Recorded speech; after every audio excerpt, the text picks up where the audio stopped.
오늘 금식 두 번째 시간입니다. 우리가 지금 우리 이제 학생들 데리고 프로그램을 여러 개 하다 보면 로드맵을 그리는 이제 시간이 있었어요. 그래서 한 번은 이제 자기 그 사람 머리 모양을 그려놓고 자기가 어떤 생각을 더 많이 하는지에 대해서 그리는 시간도 가졌었고, 그리고 그 앞으로 자기가 어떤 길을 걷게 될 것인가에 대한 로드맵을 한번 그려보자 그랬는데, 그때 제가 느낀 게 정말 대다수의 아이들이 꿈이 없다. 꿈이 있어야 로드맵이 그려지는데 꿈이 없으니까 로드맵을 그릴 수가 없는 거예요. 그러니까 내가 만약에 그 예를 들어서 훌륭한 엔지니어가 되고 싶다. 아니면 뭐 로봇을 만드는 사람이 되고 싶다라는 꿈이 있을 때, 그럼 내가 그 꿈을 이루기 위해서 지금 현재 무엇을 해야 하는가? 그걸 이룬 다음에 또 어떤 길을 선택해야 될 것인가가 이렇게 쭉 나와야 자기 인생에 대한 설계를 할 수 있는 건데, 그 꿈 자체가 없다 보니까 그저 하루하루를 살아가는 아이들이 참 많이 있었거든요. 그래서 그런 부분이 참 답답했는데, 우리가 지금 산상수훈의 말씀을 쭉 몇 주에 걸쳐서 하다 보니까 지금 내가 어디에 있는지 모를 수 있잖아요. 우리 산상수훈의 지금 네 번째 부분을 하고 있고, 이 네 번째 부분이 6장 1절부터 18절까지가 네 번째 설교의 네 번째 부분입니다. 이 네 번째 부분의 주제가 뭐냐면, 하나님의 인정을 받을 수 있는 방법으로 선한 일을 해야 한다. 그래서 그 선한 일이 뭐냐? 구제와 기도와 금식이다. 근데 이 구제와 기도와 금식이라는 게 기독교에만 있는 게 아니라 사실 모든 종교의 선한 덕목으로 장려되는 그런 것이라는 거죠. 다른 타 종교에서도. 그래서 구제와 기도와 금식은 기독교의 전유물은 아니지만, 그러나 주님께서는 그 선한 덕목에 대해서 지금 말씀하시면서 누구나 구제도 할 수 있고, 누구나 기도도 할 수 있고, 누구나 금식도 할 수 있지만, 온 우주 만물을 창조하신 창조주 하나님께서 인정하실 만한, 그래, 그게 정말 참된 구제지. 그래, 그렇게 하는 게 참된 기도야. 그래, 그렇게 하는 게 참된 금식이야. 라고 인정하실 만한 방법으로 그렇게 선한 일을 해야 된다는 거죠. 그래서 하나님이 인정하시는 방법으로서의 구제는 어떤 것인가, 또 기도는 어떻게 해야 되는 것인가에 대해서 우리가 말씀을 같이 나누었습니다. 그래서 지금 마지막 부분이 이제 금식에 관한 것이고, 오늘 읽은 본문이 이 네 번째 설교의 네 번째 부분의 마지막 단락이 되는 겁니다. 그래서 이제 여러분들의 주의를 환기시켜서 우리가 지금 그런 부분을 나누어 왔고, 그래서 지금 요 자리에 있구나라는 것을 인식하도록 이제 말씀을 드린 거죠. 그래서 내가 어디서 와서 또 어디로 가는지를 알지 못하면 어느 날 문득 내가 지금 무슨 일을 하고 있는가, 나는 지금 어디에 있는가, 자기 정체성에 대한 혼란이 오게 됩니다. 그래서 구제와 기도와 금식이 하나님께서 그 선한 일이라고 지금 말씀하시는데, 하나님의 인정을 받을 수 있는 방법으로 행할 때에만 가치가 있는 것이다 라는 것이죠. 우리가 마지막 부분 금식에 대해서 지난주에 함께 말씀을 나누었는데, 금식은 신앙적인 목적을 위해서 음식을 삼가하는 거예요. 그래서 정말 모든 음식을 단절시키는 단식도 있고, 정말 좋아하는 음식을 끊고 절제하는 방법도 있다. 뭐 이렇게 금식에 대해서, 금식이 무엇인가에 대해서 우리가 지난주에 함께 말씀을 나누었는데, 오늘 본문의 말씀을 구체적으로 한번 생각해 보도록 하겠습니다. 성경에는 금식에 대한 계명은 없습니다. 금식을 얼마 만에 한 번씩 해야 된다든가, 금식을 안 하면 안 된다든가, 금식을 꼭 해야 된다라는 우리를 속박하는 계명, 문구는 없습니다. 그런데 구약에서부터 신약에 이르기까지 수많은 경건한 사람들은 금식이라는 수단을 통해서 하나님께 나아갔고 자신의 그 죄악을 호소하고 용서를 구하고 자비를 구하는 방법으로 금식이라는 수단을 사용해 왔고, 또 그 금식은 대부분의 경건한 사람들에게는 굉장한 유익이 되었다는 거죠. 영혼의 유익이 되었어요. 그래서 우리를 속박하는 어떤 그 문구는 없지만 이 금식이 그 하나님의 은혜를 구하는 타당한 행위였고 가치 있는 수단이었다는 거. 그래서 많은 사람들은 금식을 해왔다는 거죠. 자발적으로. 또는 뭐 하나님의 명령이 있기도 했지만은 그건 아주 특별한 경우였죠. 그래서 사람의 마음이 그 지극히 부패한 상태에 있기 때문에 모든 만물보다 심히 부패한 게 마음이라고 성경은 기록하고 있거든요. 마음이 지극히 부패한 상태에 있고 우리는 누구나 외모를 의지하는 경향이 있어요. 많이 좌우받아요. 외적으로 보여지는 것에. 그래서 그 하나님께 나아가고자 하는 하나님의 은혜와 자비를 구하고자 하는 그 목적 때문에 금식이라는 수단을 사용해야 하는데 그 수단이 그 변질되는 거죠. 그 금식이라는 수단을 변질시켜. 왜? 우리 마음이 부패했기 때문에. 우리 마음이 타락하고 우리는 외모를 의지하는 성향이 너무 많기 때문에 그런 수단을 변형시키기도 했다는 거예요. 그 예가 누구냐면 오늘 본문에 나오는 바리새인들이었던 거죠. 이 바리새인들은 일회라는 건 일주일을 얘기하는 겁니다. 일회에 2번씩 금식한다고 자랑을 했어요.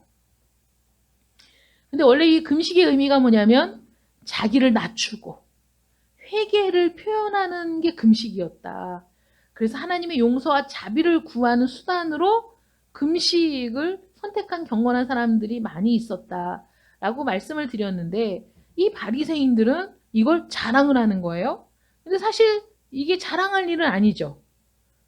정말 우리가 하나님 앞에 기도하면서 회개를 하게 될 때 어떤 마음이냐면 내 자신이 너무나 혐오스러워요. 어떤 의미에서 혐오스럽냐면 내가 하나님의 은혜를 이렇게 받았는데 내가 하나님의 사랑을 이렇게 받았는데 어찌하여 나의 삶은 하나님께 그 사랑을 갚는 그 하나님의 사랑에 보답하는 삶이 되지 못할까? 왜 하나님의 은혜를 무가치한 것으로 만드는 그런 죄악을 짓는 것일까? 왜 나는 은혜의 길로 달려가기보다는 죄악의 길로 달려가는 게 더 빠른가? 내 모습을 성찰하면서 그 어찌할 수 없는 나의 이 무능과 연약함을 혐오하게 된다는 거예요. 너무 마음이 아프고 너무 슬픈 거죠. 그리고 지금의 마음은 내가 영원토록 하나님을 위해서 살 수 있을 것 같은데 이게 생활을 하다 보면 그 마음은 또 온데간데 없어지고 다시 또 너무나 너무나 인간적인 그러한 그 부패한 상태에서 살아가는 내 모습이 용서가 안 되고 어떻게 하면 이럴 수 있을까? 제가 신명기 말씀을 이제 다 읽었는데 그 마지막 부분에서 너희가 하나님께 어쩌면 이럴 수 있느냐 이런 말씀이 있어요. 너희가 어떻게 하면 하나님께 이렇게 할 수 있느냐? 그는 너를 낳으시고 너를 만드신 아버지가 아니냐? 정말 애절한 그 호소가 있거든요. 그러니까 어떻게 너희가 하나님께 이럴 수 있느냐? 제가 그런 사람이거든요. 어떻게 내가 하나님께 그럴 수 있을까?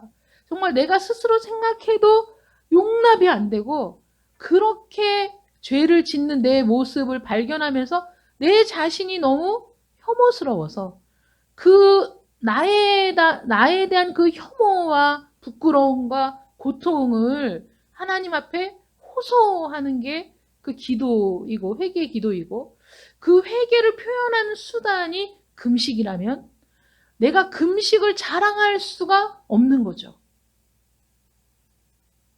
그거는 정말 은밀하게 하나님과 나 사이에서 이루어지는 정말 그런 일이 돼야 되거든요. 그런데 나가서 나는 일주일에 2번씩 금식한다. 이렇게 자랑을 할 수 있느냐. 그럴 수 없다는 것이죠. 그래서 일에 2번씩 금식한다고 자랑하는 것은 자기를 낮추고 회개를 표현하는 금식이라는 이 수단을 자기 만족을 위한 자기의 공로로 돌리는 그러한 왜곡된 행위였다는 겁니다. 왜 그렇게 했을까요? 바리새인들이 왜 일주일에 2번씩 금식한다고 자기의 행위를 자랑했을까요? 사람들에게 명성을 얻기 위해서, 사람들의 인정을 받기 위해서 자신의 영혼과 하나님 사이에 이루어지는 그 은밀하고 내밀한 관계, 하나님 앞에 슬픔을 토로하고 자신의 죄악을 슬퍼하며 하나님의 용서와 자비를 구하는, 그래서 말할 수 없는 하나님의 자비와 용서를 경험하고 하나님의 그 은혜를 경험한 그런 그 내밀한 감정, 감격, 그 체험을 온 천하에 광고하면서, 그 비밀을 광고하면서, 근데 사실 그런 일이 있었는지도 모르겠어요. 없으니까 이렇게 할 것 같아요. 그래서 거짓 슬픔과 가식적인 고통을 꾸며낸다는 거죠. 꾸며내. 여러분, 우리가 정말 깊은 참회로 하나님 앞에 내 죄악을 토로할 때 가슴이 찢어지고 마음이 아프지만 그 기도의 끝은 언제나 기쁨으로 끝난다는 걸 여러분 아세요? 하나님이 나를 용서하셨다는 기쁨. 그럼에도 불구하고 나를 사랑하시는 하나님의 사랑 앞에서 내가 목 놓아 울면서 그 사랑 때문에 한편으로는 눈물을 쏟지만 한편으로는 말할 수 없는 기쁨과 평안이 채워지는, 그거는 뭐 어떻게 표현할 수가 없죠. 그래서 그 참된 회개는 영혼의 기쁨을 가져옵니다. 그런 것들을 광고를 하고 드러내고 자기가 그렇게 하고 있다는 걸 만천하에 알릴 수 있는가? 그거는 사실은 그런 내면적인 그런 일들이 없는 상태라고 봐야죠. 그래서 그렇게 자랑할 수 있는 것이다. 그래서 16절 말씀 보시면 금식할 때 너희는 외식하는 자들과 같이 슬픈 기색을 내지 말라. 그들이 금식하는 것은 사람에게 보이려고 얼굴을 흉하게 하느니라. 우리 주님께서 그들의 중심을 정확하게 보시고 지금 지적하고 계시죠. 위선을 경고하고 있다는 거예요. 교만 중에 가장 나쁜 형태가 영적인 교만입니다. 그래서 금식이 내가 정말 무가치하고 내가 정말 어쩔 수 없는 무능력한 존재임을 깊이 깨닫고 하나님 앞에서 그것을 토로하며 은혜를 구하는 표현이라면, 그것을 광고한다는 것은 이건 정말 그 빛된 수단을 어둠으로 변질시키는 그런 일이었다는 거예요. 하나님께서 금식할 때 슬피 울고 곡할 것을 요구하신 때도 있었어요. 요엘서 1장 13절 14절에 그런 말씀이 나오는데, 하나님이 슬피 울고 곡할 것을, 마음을 괴롭게 하라고 요구하신 부분도 있는데 바리새인들이 자기를 괴롭게 하고 얼굴을 흉하게 하고 슬픈 기색을 띠는 게 굳이 나쁜 일일까? 이렇게 우리가 또 의심해 볼 수 있잖아요. 근데 예수님께서는 슬퍼하지 말라는 게 아니에요. 우린 당연히 슬픕니다. 우리의 죄를 하나님 앞에 고백할 때 고통스럽고 슬프고 괴롭습니다. 그러지 말라는 게 아니라 이 바리새인들은 사실은 마음에 회개하는 마음이 없으면서, 그런 슬픔이 없으면서, 그런 고통도 없으면서 고의적으로 지극히 슬픈 것처럼, 마치 옛날 고대에 길에서 연극을 하는 사람들처럼 자신의 그런 상태를 연극을 하듯이 그렇게 슬픈 기색을 가장했다는 거죠. 그래서 바리새인들이 얼굴을 흉하게 하는 것을 꾸짖으셨는데 왜 그러냐면 그들이 금식을 하는 주된 목적이 그거였기 때문이에요. 자기를 드러내기 위해서, 자랑하기 위해서, 자기의 행위를 인정받기 위해서, 사람들이 자신들이 얼마나 경건한 사람인가를 알도록 하기 위한 것이 목적이어서 그 목적을 위해 금식을 한 것이기 때문에 주님이 지금 책망하신 거예요. 원래 금식은 어떤 거죠? 우리는 다른 사람 다 필요 없어요. 하나님의 자비가 필요합니다. 하나님의 용서가 필요합니다. 하나님의 말씀을 듣고 보니 내 삶이 얼마나 거짓되고 위선적이었으며 내가 얼마나 하나님의 말씀대로 살지 못한 죄인이었는지를 깨닫게 되었습니다. 라는 그 자신에 대한 깊은 그 성찰과 회개하는 마음으로 하나님께 드리는 것이 금식이었는데 이들은 목적이 그게 아니라 자기를 드러내는 것이 목적이었다는 목적 자체가 달랐기 때문에 그들의 그 슬픈 기색과 흉한 몰골이 그 위선이었다라고 주님 말씀하시는 거예요. 그들이 깊은 고통과 마음의 근심을 표현하는 방법으로 머리에 먼지와 재를 뒤집어 쓰고 그리고 얼굴을 수그리고 낙심한 모습으로 얼굴을 흉하게 했었다고 그래요. 그래서 고의적으로 외적인 모습만 자기의 낮아짐을 나타내면서 사실 그들의 속은 영적인 교만으로 가득 찼다. 나처럼 의로운 사람이 어딨어? 나처럼 경건한 사람이 어딨어? 나처럼 이렇게 하는 사람이 어딨어? 라는 교만으로 가득 차 있었다. 그래서 그들의 마음에는 진심도 없었고 성의도 없었다. 스스로 교만해져서 완전하고 의롭다고 생각했기 때문에 영혼의 큰 의사, 예수 그리스도, 구주, 우리의 구속자가 필요 없었던 거예요. 구속자가 왜 필요해? 자기는 의로운데. 나는 완전한데. 나는 의로운데. 내가 하는 이 행위를 봐봐. 모든 사람들이 따라올 수 없을 정도로 내가 율법을 지키기 위해 철두철미하게 지키고 있고 일에 2번씩이나 금식하고 있고 내가 11조 안 떼어먹고 내고 있고 내 삶을 봐라. 내 행위를 봐라. 내가 얼마나 완전하고 의로운가. 그런 영적인 교만으로 가득 찼기 때문에 우리의 영혼의 큰 대의사가 되시는 구세주 예수 그리스도의 은혜가 필요 없었어요. 그 공로가 필요 없었어요. 중생도 필요치 않았어요. 오직 외적인 행위로만 만족했다는 것이죠. 여러분, 영으로 예배하는 일에 무관심하면서 거룩하고 경건한 모습으로 예배당에 앉아서 예배를 드리는 게 무슨 의미가 있습니까? 무슨 가치가 있습니까? 여러분. 잘 차려입고 와서 예배당에 앉아서 예배를 경건한 모습으로 드리고 돌아가. 다른 사람들이 보기에는 야, 저 사람 정말 그 깔끔하게 하나님 앞에 예배를 드리기 위해 깔끔하게 단장하고 와서 저렇게 경건한 모습으로 예배를 드리니 믿음이 참 좋겠구만. 사람들은 그렇게 생각할 수 있어요. 사람들은 그런 사람을 인정할 수 있어요. 그런데 하나님은 우리의 중심을 보시는 분이시라는 거죠.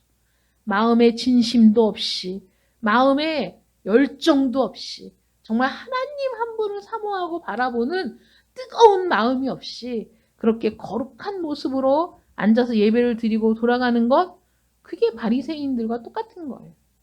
어떤 분이 책을 지었는데 책 제목이 나는 왕 바리새인입니다. 책 제목이 그거예요. 선물을 받아서 저도 이제 읽어야 되는데 왕 바리새인이란 그 제목을 봤을 때 아, 내가 바리새인 중에 바리새인이었구나 라는 것을 깨닫고 쓰신 글인 것 같아요. 제목을 봤을 때. 바리새인, 그럼 나와는 상관이 없는 사람. 아, 이 사람들은 왜 이랬지? 야, 이 바리새인들은 진짜 교만하구만. 이게 아니라 생각해보니 내가 바리새인이었구나. 나는 이들보다 더 아주 왕 중에 왕 바리새인이었구나. 라는 그런 그 성찰이 우리에게는 필요합니다.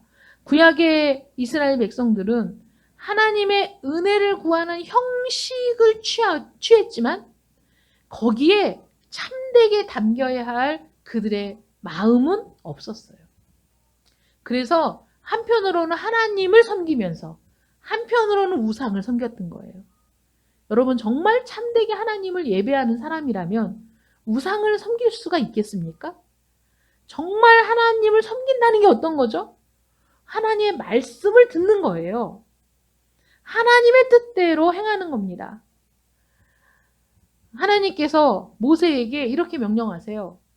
너는 내가 너에게 들려준 이 모든 말씀을 노래로 만들어서 이스라엘 백성들에게 가르쳐라. 저들이 그 노래를 부르고 그 노래를 부르면 아이들도 따라 부르고 배워서 구전되어서 이들이 틀림없이 가나안 땅에 들어가 나를 배반하고 우상을 섬기며 결국은 그 땅에서 쫓겨나게 될 텐데 그들이 그런 고통과 환난 가운데에 처했을 때 자기도 모르게 그 어려서부터 배웠던 노래를 부르다가 흥얼거리다가 이 상황이 바로 하나님이 말씀하셨던 그 상황이구나 라고 깨닫고 돌아오게 될 것이다. 여러분, 하나님의 사랑이 얼마나 위대한지 아세요?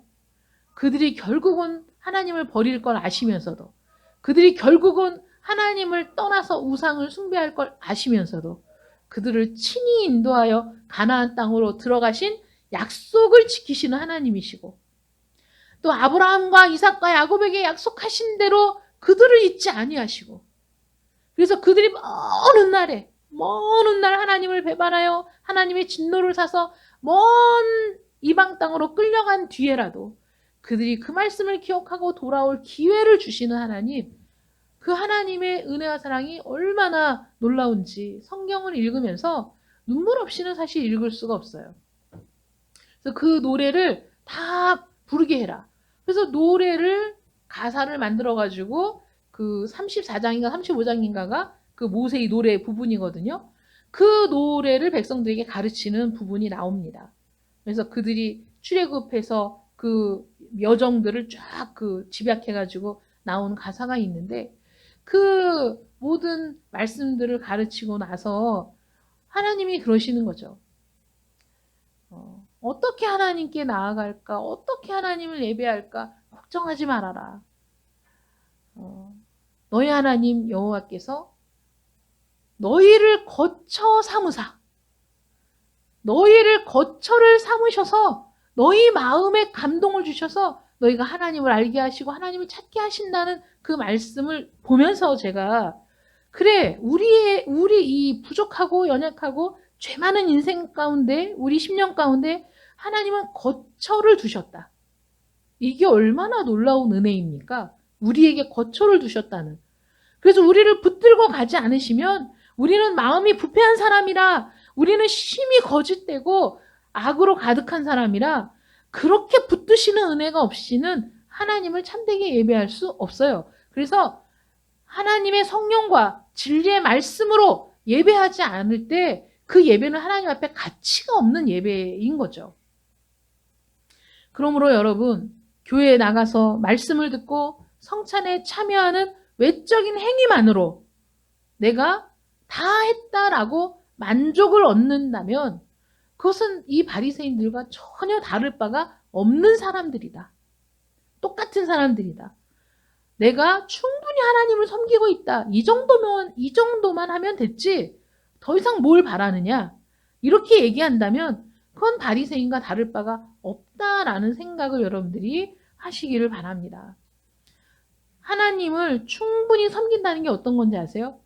말씀을 듣고 말씀대로 사는 거예요. 그렇지 않으면 충분하지 않아요. 그저 그 시간에 가서 앉아있는 것으로 충분하지 않아요. 성찬에 참여하는 것 자체만으로 충분하지 않습니다. 1년, 2년, 10년, 20년 내가 신앙생활을 했다는 것으로 충분하지 않아요. 하나님과 여러분들의 관계가 얼마나 은밀하고 내밀한 관계입니까? 여러분들이 아버지라고 부르면 하나님이 귀를 기울이시고 나의 기도를 들으시고 응답하시는, 그래서 하나님이 내 안에 거처를 삼으셨다는 사실을 날마다 깨닫는 상태가 될 때 그때 내가 하나님의 자녀라는 확신이 드는 거지. 그저 교회에 나와 앉아 있다고 내가 하나님의 자녀가 자동적으로 되는 게 아니라는 것이죠. 말씀을 듣고 행하라는 말씀이 성경에 얼마나 많이 나오는지 아세요? 말씀을 듣고 지키는 사람이 내 부모와 형제, 말씀을 듣고 지켜 행하라. 수없이 많은 복이 약속되었어도 그 복은 말씀을 듣고 지키는 자에게 주어지는 복인 줄 믿으시기 바랍니다. 그렇지 않으면 그 복과 상관이 없는 사람인 거예요. 너무너무 좋은 복을 하나님이 다 기록해 놓으셨어도 그 말씀을 듣고 순종하지 않는 사람에게는 그림의 떡이라는 거죠. 우리 주님께서는 제자들이 금식하는 건 당연한 일로 지금 말씀하고 계시는 거예요. 금식은 당연히 하는 건데 은혜의 거룩한 수단으로 사용해야지 바리새인처럼 남용하면 안 된다. 아예 그러면 보세요. 예수님이 금식은 당연한 거야. 그래서 바리새인들 봐라. 너희는 금식하지 마. 이렇게 말씀하신 게 아니에요. 금식할 때 쟤네들처럼 하지 마. 이거거든요. 그러니까 금식하라는 거죠. 그런데 바리새인들은 금식은 하는데 잘못됐어. 올바른 방법이 아니야. 위선적이야. 라고 그들을 책망하셨어요. 그런데 우리는 금식을 아예 안 해. 누가 제일 많이 책망받을까요? 누가 제일 많이 책망받습니까? 아예 안 하는 사람이 가장 많이 책망받는 거죠. 지난주에 말씀드렸잖아요. 금식이 완전히 모든 음식물을 섭취하지 않는 단식을 금식으로 얘기하는 게 아니다. 필요에 따라서 단식이 요구될 때도 있지만은 대체로는 그게 아니라 음식을 제한하는 것이다. 그래서 그 로만 가톨릭에서도 금식을 아주 많이 하는데 그 고기를 먹지 않는 금식 뭐 이런 것들도 많이 했었대요. 그 전에. 근데 고기를 안 먹는 대신에 계란을 먹고 고기를 먹지 않는 대신에 생선을 먹는 이런 거 말고 정말 그 하나님과의 영적인 교통과 교제를 위해서 내 삶을 절제하는 그런 금식이 왜 필요합니까? 내가 하나님 앞에 있음을 자각하는 수단이 되기 때문에 그렇게 해야 될 필요가 있다는 거죠. 내가 음식을 먹는 거 하나도 내가 하나님 앞에 있음을, 내가 하나님을 믿는 사람이라는 것, 내가 하나님의 말씀을 기억하고 그대로 살기를 원한다는 것을 표현하는 은혜의 수단이 뭐냐? 그게 절제라는 거예요. 음식을 절제하는 거. 그래서 그런 생각 많이 들죠. 너무 많이 먹어서 숨을 못 쉬겠어. 너무 많이 먹어서 움직일 수가 없어. 너무 많이 먹어서 일을 할 수가 없어. 라는 것, 그 상태까지 먹는 건 죄다. 그래서 음식을 먹으면서 그런 상태에 들지 않도록 하나님을 생각하는 것, 기억하는 것, 그래서 절제하는 것, 이것도 하나의 금식이라고 하는 거예요. 음식을 절제하는 것. 그 절제하는 목적이 나를 위해서가 아니라 하나님 앞에서 내가 어떻게 사는가의 문제에 있어서 고민하며 절제하는 것이 필요하다는 거죠. 음식만이 아니죠. 지난주에 말씀드린 것처럼 핸드폰일 수도 있고 내가 많이 의지하고 과용하는, 여러분 과식과 폭식과 무절제는 죄입니다. 성경에. 탐욕이 죄예요. 음식에 대한 탐욕을 식탐이라고 하잖아요. 음식에 대한 탐욕도 죄고 성에 대한 탐욕도 죄입니다. 물질에 대한 탐욕도 죄입니다. 아무 의미가 없어요. 여러분, 이 세상에 있는 건 정말 그 영원한 가치가 있는 게 아니에요. 제가 우리 장로님이 기도를 대표 기도 하시는 중에 갑자기 그 어떤 생각이 났어요. 그 생각이 뭐냐면 성전도 무너졌다. 예루살렘 성전도 무너졌잖아요. 한 번 무너진 게 아니라 여러 번 무너졌어요. 하나님의 성전, 이스라엘 사람들이 신성시하며 자랑으로 여겼던 성전이 무너졌어요. 그건 뭐냐면 하나님이 그 성전에 임재해 계실 때만 성전으로서의 가치가 있는 것이지 아무리 호화롭고 아무리 아름답게 지어졌어도 하나님이 계시지 않은 건 의미가 없는 거고, 그리고 이 세상에 있는 것들로 지은 수없이 많은 것들이 시간이 지나면 부식되고 다 허물어지고 그런 거예요. 고대의 유물들 보세요. 다 부서지고 무너지고 뭐 그 어마어마한 기둥들도 다 무너져서 엎어져서 그래서 다 쓰러져 있고 흙 속에 파묻혀 있고 그런 거죠. 이 세상의 것들이 그런 거예요. 여리고 성읍이 무너질 때 그 안에 있는 모든 것들을 다 칼날로 쳐서 멸하고 모든 것들을 다 하나님께 바쳐라 라고 얘기했을 때 그 안에 있던 모든 것들이 사실 무가치한 거예요. 아무리 아름다워도 신할산 외투가 아무리 아름다워도 그거는 다 무가치한 거라고요. 그런 데에 대한 욕심이 탐욕이에요. 탐욕. 그래서 물질에 대한 탐욕, 성에 대한 탐욕, 음식에 대한 탐욕은 죄입니다. 필요 이상으로 많이 축적해 두는 것도 탐욕에서 비롯된 거죠. 죄입니다. 이런 모든 것들에 대한 절제가 우리에게 필요하다는 거죠. 금식이 필요하다는 거예요. 내가 하나님보다 더 많이 의지하는 것, 그거는 우상입니다. 여러분 잘 생각하세요. 하나님보다 더 많이 의지하는 것. 하나님은 일주일 내내 생각도 안 하고 사는데 이거 없으면 나는 죽을 것 같아. 다 우상입니다. 필요 이상으로 갖는 것 탐욕입니다. 다 죄라고 말씀하셨어요. 그래서 금식은 여기에서는 음식을 먹지 않는 것에 대한 금식을 말씀하고 계시죠. 음식을 먹지 않는 건 우리에게 고통스럽습니다. 갖고 싶은 거 갖지 않는 거 고통스럽습니다. 내가 좋아하고 의지하는 것을 떨어뜨려 놓는 것도 고통스럽습니다. 그런데 그런 고통을 감수하는 건 왜 그러냐? 내가 하나님을 더 많이 사랑한다는 표현이고 내가 하나님의 은혜와 자비가 필요한 사람이기 때문에 기꺼이 그 고통을 감수한다는 하나님의 은혜를 구하는 수단이 금식이기 때문에 그렇습니다. 우리는 지금 공적으로나 사적으로나 금식을 해야 될 때라는 거죠. 왜냐? 하나님께서 이 땅을 향한 하나님의 큰 뜻, 그 큰 뜻이 이루어지기를 갈망하는 자들마다 하나님 앞에 자기를 드립니다. 시간을 드립니다. 기도합니다. 금식합니다. 생명력 있는 경건, 능력 있는 경건의 풍조가 점점 사라지고 있어요. 내 안에서도 능력 있는 경건의 모습이 드러나지 않아요. 경건의 능력이 나타나지 않아요. 회개하고 금식해야죠. 복음 전파를 통해 나타나는 열매들이 점점 줄어들고 있어요. 모든 면에서 만연된 오류가 너무 많아요. 말씀에 대한 오류.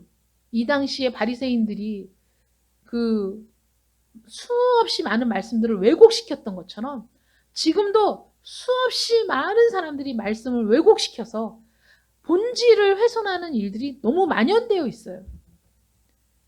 더군다나 이 코로나19 상황 때문에 불신앙이 상승하고 있죠. 그리스도인들이 떨어져 나가고 있죠. 교인 수가 급감하고 있죠. 범죄와 부도덕은 점점 증가하고 있어요.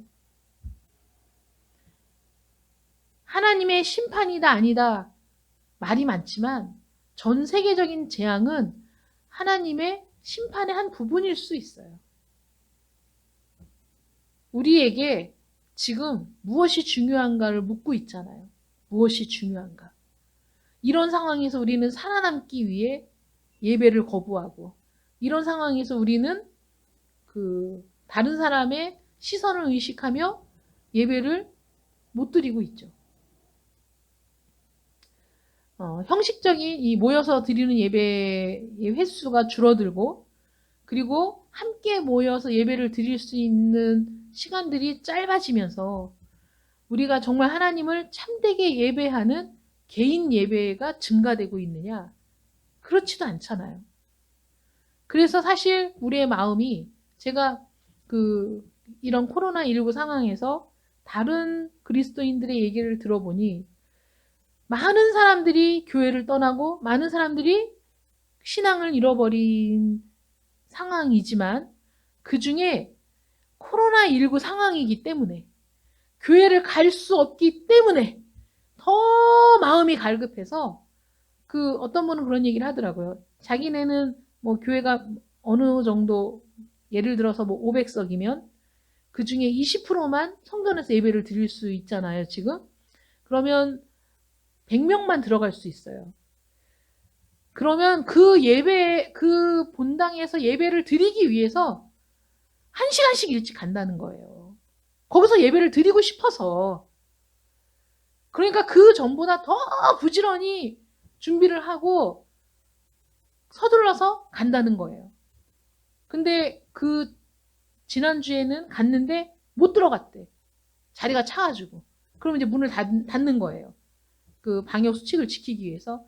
그럼 어떻게 하세요? 그랬더니 그러면은 저기 다른 데 들어가서 이제 화면으로 예배를 거기도 이제 숫자 제한이 있으니까 그렇게 드리는데 너무 속상했어요. 너무 속상했어요. 들어가서 예배를 드렸어야 되는데.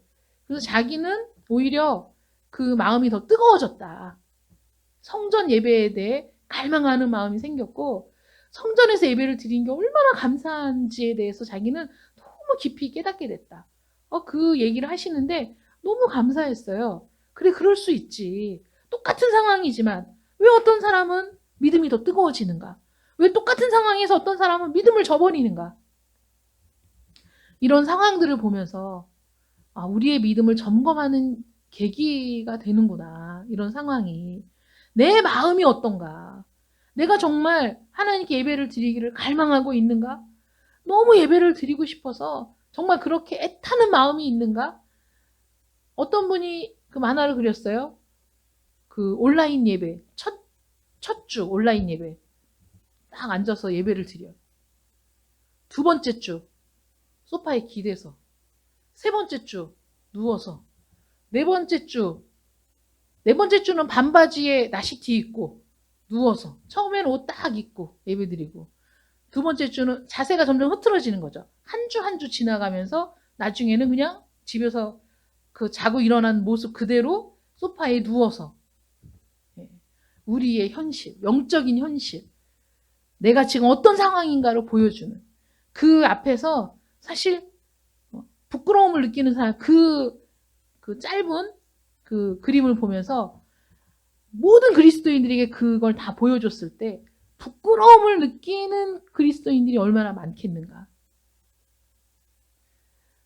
이런 어려운 고비와 환난의 때에 정말 경건한 사람들은 오히려 죽기를 각오하고 믿음을 지켜왔기 때문에 오늘날 이렇게 모든 나라에 복음이 전파될 수 있었던 거거든요.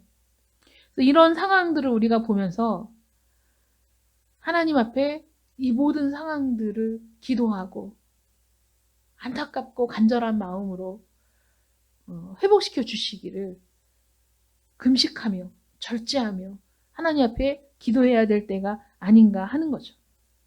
그래서 이렇게 금식 기도를 할 때 공적으로 드릴 때는 공적으로 함께 하지만 사적으로 내가 개인적으로 할 때에는 은밀한 중에 계시는 내 아버지께 보이라는 거죠. 다른 사람에게 보이는 게 아니라 17절, 18절 말씀 보시면 금식할 때 머리에 기름을 바르고 얼굴을 씻으라. 금식하는 자로 사람에게 보이지 않고 오직 은밀한 중에 계신 내 아버지께 보이게 하려 함이라. 이건 뭐냐면 바리새인들처럼 일부러 죽을 상을 하고 얼굴을 흉하게 꾸미고 이렇게 있지 말고 기름을 발라라. 이건 단장하라는 말이 아니에요. 이 근동 지역의 사람들은 너무 건조한 날씨이기 때문에 우리는 사실 이해가 안 되잖아요. 머리에 기름 바르고 이게 근데 거기는 너무 건조해서 기름을 바르는 거죠. 꾸미고 단장하기 위해서가 아니라 우리가 세수하고 깔끔하게 어디 나가기 전에 준비하듯이 그런 평범한 일상의 상태의 모습을 유지해라. 그래서 다른 사람들이 너를 보고 금식하냐고 그 걱정스러운 마음으로 무슨 문제 있냐고 이렇게 하지 않도록, 그래서 오직 하나님 앞에 너의 그 금식하는 마음을 쏟아내어 하나님이 네가 금식하고 있다는 것을 알 수 있기만 하면 된다는 거죠. 은밀한 중에 우리를 보시는 하나님께 보이는 거지, 금식이 사람에게 보이는 것이 아니다. 그렇기 때문에 하나님을 기쁘시게 할 수 있는 방법으로 금식을 해야 된다. 하나님과의 관계다, 이거는. 그래서 우리의 마음을 쏟고 하나님의 용서와 은혜를 구해야 되는 거죠. 여러분, 이 세상을 살면서 얼마나 힘들고 속상한 일이 많습니까? 얼마나 마음 상하는 일이 많으세요? 상처받는 일들은 얼마나 많으세요? 정말 그 사람이 나에게 준 상처를 생각하면 가만히 있으면서 마음에 눈물이 흐르고, 그러면서 어떻게 하면 이걸 되갚아 줄까 하는 마음으로 우리의 마음이 술렁일 때가 있어요. 그런데 하늘에 계신 우리 아버지의 인정과 상급에 비교했을 때 사람들의 의견과 평가는 너무 사소한 거다. 사람들이 나를 어떻게 평가하고 사람들이 어떻게 나에게 얘기하는지, 그거는 그렇게 중요한 게 아니야. 하나님이 인정하시면, 하나님이 나의 그 행위가, 나의 삶이 하나님의 상급을 받기에 합당하다면 그게 더 큰 거죠. 그게 더 놀라운 거예요. 인간은 감정에 따라 변하기도 하고, 이럴 땐 좋았다가 저럴 땐 싫었다가, 요때는 요랬다가 저때는 저랬다가, 이때는 세상 없이 친밀하게 굴다가 또 저럴 때 되면 그냥 새침해서 이랬다가, 도대체 종잡을 수 없는 감정 따라 사는 게 우리 인간의 연약함이라면, 하나님은 영원토록 변하지 않는 그 은혜와 사랑으로 우리를 돌보시는 분이시고, 그 하나님께서 너 그래 잘한다, 그래 그렇게 하는 거야, 봉사는 그렇게 해야지, 구제는 그렇게 해야지, 기도는 그렇게 해야지, 잘하고 있다 라고 하나님이 인정해 주시고, 하나님이 그래 내가 너에게 상급을 줄게, 그런다면 이 세상의 것과 비교할 수가 없다는 거죠. 그래서 이 세상에서 사람들이 나에게 상처를 줘도 아무것도 아니에요. 그거 아무것도 아니야. 가슴은 아프지만 중요한 게 아니야. 우리는 하나님 앞에 내가 어떻게 살고 있는가가 더 중요하다는 사실을 여러분 기억하시기를 바랍니다. 그게 더욱 중요한 거예요. 그래서 금식에 대해서 우리가 말씀을 나누면서 우리가 피해야 될 걸 한번 생각해 보면, 첫 번째는 육체에 대해 지나치게 탐닉하는 건 하지 말아야 돼요. 여러분, 육체에 탐닉하는 것도 정말 끝간데가 없어요. 무궁무진합니다. 그냥 아주 그쪽으로 깊이 들어가는 사람들 많아요. 너무 육체에 탐닉하다 보니까 건강염려증으로 평생을 전전긍긍 하는 사람들도 있죠. 그래서 너무 육체에 대해 지나치게 탐닉해서 육체를 위한 모든 것을 아낌없이 투자하는 사람들도 있고, 어떤 사람은 또 너무 무관심해. 여러분, 극단은 좋은 게 아니에요. 하나님은 항상 우리가 자연스러운 상태, 평범한 상태, 너무 극단적으로 탐닉하는 것도 안 되고 너무 극단적으로 소홀해도 안 돼요. 그래서 자기 자신의 건강에 관심을 갖고 자기 자신을 관리하는 거 필요합니다. 자기 자신에게 너무 소홀히 하는 거, 그것도 좋은 게 아니에요. 여러분, 우리가 예수님을 믿으면서 예수 믿는 사람이 왜 저렇게 맨날 인상을 쓰고 그냥 맨날 저렇게 짜증 한 바가지에 얼굴은 죽상을 하고, 야, 예수 믿으면 다 저러냐? 이런 얘기 들으면 되겠어요? 그럼 안 되죠. 우리가 우리의 죄악 때문에 슬퍼할 때도 있지만은, 그러나 그 슬픔 가운데 주시는 은혜로 또 기쁨도 있다고 제가 말씀드렸잖아요. 그러니까 그런 이 속에서부터 흘러나오는 기쁨이 우리에게 있어서, 예수를 믿는 삶이라는 게 기쁜 거구나, 즐거운 거구나, 저렇게 참 윤기 있고 윤택한 그런 그 삶의 기쁨이 있구나라는 것을 사람들이 볼 수 있어야 돼요. 그리스도인들을 통해서. 그래서 육체에 필요한 것들에 적당한 관심도 갖고 그러면서도 우리가 하나님과의 교제와 우리의 의무를 이행하는데 방해받지 않도록 절제하는 것이 동시에 필요한 거죠. 그래서 양쪽으로 지나친 극단으로 가면 안 된다. 그래서 슬퍼하지만 또 기뻐할 수 있는, 우리의 죄에 대해서는 슬퍼하고 분노하지만 하나님의 은혜를 생각하면 기쁘고 충만한 이런 모습들이 우리에게 나타나야 된다면, 우리가 너무 소홀하고 너무 무관심해서 그냥 아무거나 입고 다니고 아무렇게나 하고 다니고 그것도 하나님께 영광이 되지는 않는 거죠.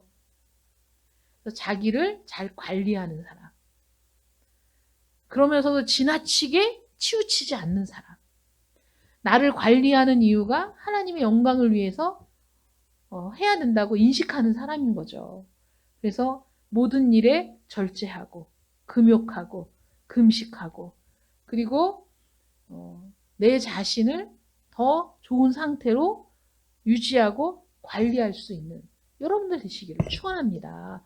그래서 정말 모든 면에 있어서 어그러지거나 부족함이 없는 그런 하나님의 자녀로서의 모습으로 살아가기 위해서 우리는 항상 외형적인 것들을 추구하는 위선이 아니라 내면적으로 은혜로 충만하고 견고하고 단단한 사람, 쉽게 무너지지 않는 사람, 쉽게 변질되지 않는 사람. 왜냐하면 하나님이 우리 가운데 거처를 삼고 계시기 때문에 그 하나님과 동행함을 날마다 고백하고 감사하고 의지하는 여러분들 되시기를 축원합니다. 기도하겠습니다. 너희는 옷을 찢지 말고 마음을 찢으라고 권면하신 아버지 하나님, 외형적으로 드러나는 모습보다도 우리의 내면이 얼마나 하나님을 갈망하고 있는가, 얼마나 하나님의 은혜와 자비를 구하고 있는가, 얼마나 하나님의 뜻대로 순종하기를 원하고 있는가, 그렇지 못한 내 자신을 발견하고 고통 가운데 회개하며 눈물을 흘리며 하나님의 용서와 자비를 구하는 참된 금식을 할 수 있는 저희들 되게 해 주시옵시고, 음식의 문제뿐만 아니라 우리 의식주 모든 생활에 있어서 참고 금욕하고 절제하며 하나님의 영광을 드러내기를 원하는 저희들이 되기를 원합니다. 하나님, 아무리 예배를 오랫동안 드려도 긴 시간 신앙생활을 해도 하나님과 상관없는 사람도 있습니다. 그러나 우리는 하나님과 상관없는 사람이 아니라 하나님이 친히 우리 가운데 거처를 삼으시고 함께 하시는 하나님의 백성, 하나님의 자녀로서 살아가고 있음을 깨닫게 하여 주시옵시고, 코람되어 하나님 앞에 있음을 잊지 말고 하나님께서 우리를 주목하신다는 것을 기억하며 하나님의 뜻대로 순종하기를 갈망하는 저희들 되기를 원합니다. 하나님 함께 하시고 이 힘들고 어려운 상황 속에서 우리가 더욱 뜨겁게 믿음으로 하나님께 나아가는 자들인지, 아니면 이런 상황 속에서 우리의 믿음은 점점 더 식어지고 불신앙이 더 많아지는 사람인지 우리 자신을 성찰하는 기회가 될 수 있도록 도와주시고, 이 모든 상황에 대해서 기도하기로 작정하고 하나님 앞에 기도로 나아가는 저희들 되기를 원합니다. 하나님 도와주시옵소서. 은혜와 자비를 부어 주시옵시고 우리의 삶을 온전하게 하시고 하나님의 뜻대로 순종하며 살아가는 경건의 능력을 갖춘 자가 될 수 있도록 함께하여 주시옵소서. 예수님의 이름으로 기도드립니다. 아멘. 찬송 452장 찬양합니다. 찬송가 452장입니다.